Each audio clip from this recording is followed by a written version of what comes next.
Now, what could be a missing figure in trading account? Opening stock could be a missing figure. And for that, they give you average stock and closing stock.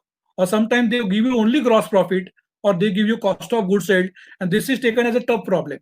So when gross profit is given to you or cost of goods sold is given to you have to calculate gross profit, write that gross profit first, and then in that account, that opening stock or closing stock could be a missing figure. Then cash purchases could be a missing figure, and for this, they give you total purchases, they give you credit purchases, or they give you gross profit or cost of goods sold. Similarly, for credit purchases, they give you total purchases, cash purchases given, gross profit given, or cost of goods given. For cash sales, total sales they give you, credit sales they give you, or they give you gross profit or cost of goods sold, and in that the cash sales will be a missing figure. Credit sales, for that they give you total sales, they give you cash sales, or they give you gross profit, or they give you cost of goods sold. And closing stock, for that they give you average stock or opening stock or gross profit or cost of goods sold. And gross profit is a balancing figure when we prepare trading account normally. I've just given small example in 2 minutes. You can have a look at it. This is the problem. Now in this problem, the gross profit is directly given to you as 30% on sales.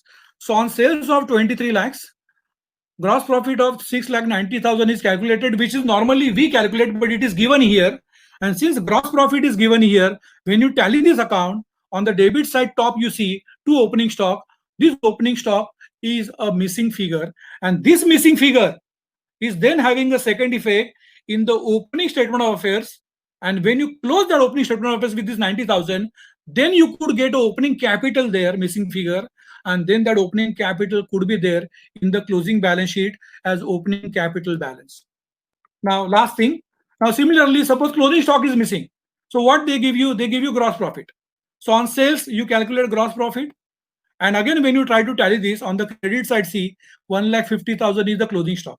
Now, this closing stock is a missing figure here. From here, it goes to the closing balance sheet. So friends, this is how the certain adjustments are given. But one thing one has to understand in single entry is that it is of two things. One, every debit is to be given a corresponding credit correctly. And secondly, all the missing figures are to be correctly ascertained and given the second effect. And when you do that, finally, you will be able to find the gross profit or gross loss of the business, net profit or net loss of the business correctly. And finally, you can tally the balance sheet with the true and fair value of assets and liabilities of the business. So this is what is accounting from incomplete record, and more particularly is from conversion method, which we have seen in detail. And before that, we have seen some example of first method, statement of affairs method, that you have studied in HSC.